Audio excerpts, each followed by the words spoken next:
Police यंत्रणा वाल्मिक कराडच्या शोधात आहे। पोलिसांनी त्याच्या संपत्तीवर टाच आणण्यासाठी कारवाई सुरू केली आहे आणि त्यामुळे कराडची चहूबाजूने कोंडी झाली असून पोलिसांसमोर आत्मसमर्पण करण्याशिवाय पर्याय राहिला नाहीये। सीआयडीची 9 पथकं आणि जवळपास 150 पोलीस एका व्यक्तीच्या मागावर आहेत आणि त्याचे नाव आहे वाल्मिक कराड। मस्साजोगचे सरपंच संतोष देशमुखांच्या हत्ये प्रकरणानंतर बीड जिल्ह्यात संतापाची लाट उसळली।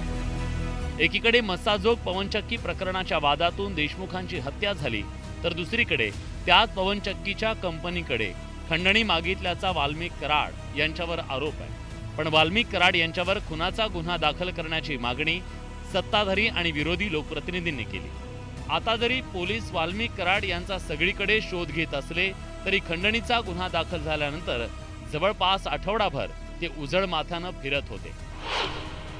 खंडणीचा गुन्हा दाखल होण्याच्या एक दिवस आधी म्हणजे 10 डिसेंबरला वाल्मिक कराड देवदर्शनासाठी मध्य प्रदेशात होते, तर 11 डिसेंबरला वाल्मिक कराड यांच्या विरोधात खंडणीचा गुन्हा दाखल करण्यात आला।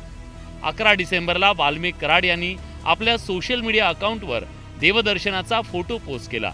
त्यानंतर 12 डिसेंबरला स्वर्गीय गोपीनाथ मुंडेंच्या जयंतीनिमित्तानं सोशल मीडियावर त्यांनी एक पोस्ट शेअर केली। त्यावेळी त्यांचं लोकेशन परळीत असल्याचं पाहायला मिळालं। 14 डिसेंबरला दत्त जयंती निमित्तानं सोशल मीडियावर शुभेच्छा देणारी पोस्ट टाकली, तर दुसऱ्या दिवशी 15 डिसेंबरला धनंजय मुंडे आणि पंकजा मुंडे यांना मंत्रिपद मिळाल्याबद्दल त्यांनी सोशल मीडियावरून शुभेच्छा दिल्या।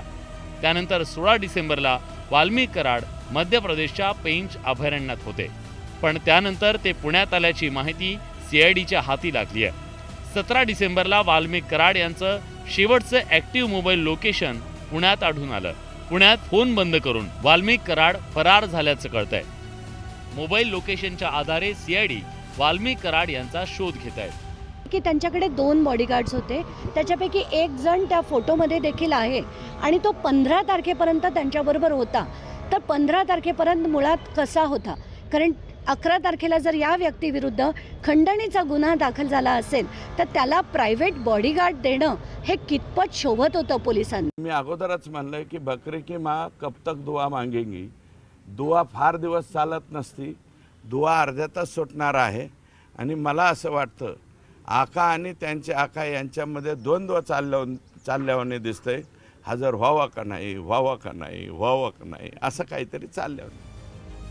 दरम्यान फरार आरोपींच्या मुसक्या आवळण्यासाठी त्यांच्या संपत्तीवर कोर्टामार्फत टाच आणण्याची कारवाई पोलिसांकडून केली जाण्याची शक्यता आहे। कुठे मुक्का नाही, जज करणार होते अपॉइंट, तो जजचं नाव नाही, कुठे काय नाही। म्हणजे अर्थात सभागृहाची पण हे नाही राहत ना, जी गरिमा आहे की तुम्ही सभागृहात सांगितलं। महाराष्ट्राच्या जनतेसमोर 288 आमदार ज्या सभागृहात येऊन बसतात त्या सभागृहात सांगितल्यानंतर आज इतके दिवस होऊन गेले तरी काहीच नाही हालचाल। खरं तर 24 तासात फाईल मूळ होऊन साहेब होऊन आतापर्यंत प्रोसिजर सुरू व्हायला पाहिजे होती। वाल्मिक कराड यांनी पोलिसांना शरण यावं यासाठी आता चहूबाजूंनी दबाव वाढतोय। भाजपसह विरोधक हा विषय सोडायला तयार नाहीयेत, त्यामुळे पोलिसांसमोर आत्मसमर्पणाशिवाय वाल्मिक कराड यांच्या समोर पर्याय उरलेला नाहीये। Bureau report, news 18 Lokmat.